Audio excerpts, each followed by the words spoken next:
if anyone wants a tangible benefit from ChatGPT that you can see a result in, metrics regarding, like, if you have LinkedIn, go to LinkedIn and look at how many views your profile has per week on average, and just, okay, it's 5 or 10 or 50 or whatever.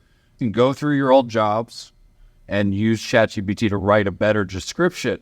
Yeah. And you use it to write job descriptions for your resume. Yeah. And put it on LinkedIn, the word count going up, having better long tail keywords and better descriptions is more elaborate, gives you a higher ranking, and you will show up in searches more, which then people will then potentially find you for either jobs or who knows what the thing is.